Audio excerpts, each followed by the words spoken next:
Hello, everyone, and welcome to this episode of Ask the Lawyers. I'm Leslie Rohde. Today, we're talking about the company Monsanto and problems with its product Roundup, a pretty popular weed killer for years. We are happy to be joined today by Brian Chase, attorney Brian Chase of Bisnar Chase in Los Angeles. Hi, Brian. Hi, Leslie. How are you today? I'm doing well. Thanks so much. So tell us about the problems with this product, Roundup. Yeah, the product has been around for decades. And the problem with it is a chemical in Roundup called glyphosate. And glyphosate is one of the most commonly used pesticides in the United States. It's so commonly used that since 1974, there has been 1.8 million tons of it used. So it's a very common product. And what we have now learned, and what Monsanto has known for decades, is that it can cause cancer.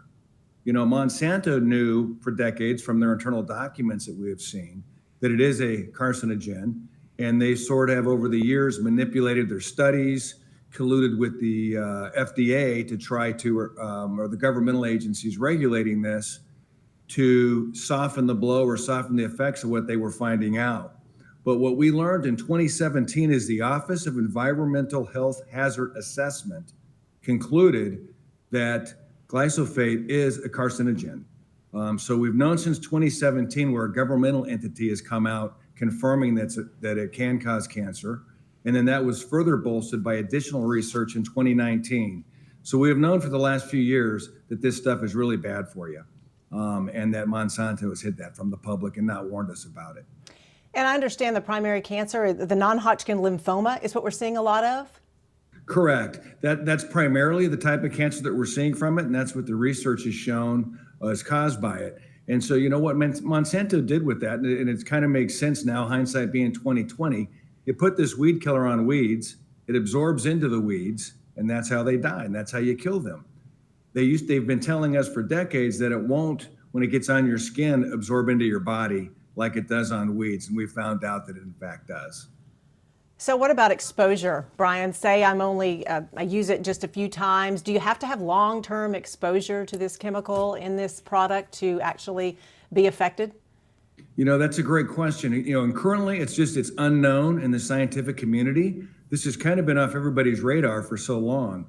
And so now that we're getting this new research since 2017 coming into play, clearly long-term exposure is certainly causing a problem with folks. They are now looking at short-term exposure or more sparse type of exposures to see if that can also be carcinogenic too. So currently the scientific community doesn't know.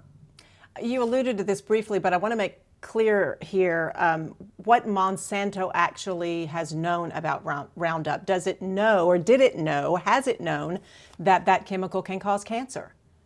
It has. It's like we see in so many of these types of cases, whether it's, talcum powder or many of the others. You see companies that know for 20, 30, 40 years that they may have a problem, and then they manipulate the science. So the internal documents that are coming out is that Monsanto has known for decades that glysophate is a carcinogen. So they did what big tobacco did 50, 60, 70 years ago. You do your own research. You manipulate the research so you can have the conclusion that you want and say that something is healthy or is not bad for you. And that's what Monsanto did. And I think really some of the best evidence of how bad Monsanto's conduct is in this case, you look at the 3 cases that have been tried thus far, the verdicts are just enormous. And they're so large because the juries are getting very angry at what they're learning. We've got a $2 billion verdict. That's with a B, punitive damages, because the jury was convinced Monsanto has known about this for decades and lied to us. Got another verdict exceeding $300 million.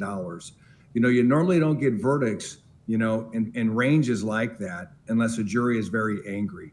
And the juries in these cases are angry because they're finding out all these internal documents that they are seeing Monsanto manipulated to the scientific community so they can get away with making billions of dollars off this product.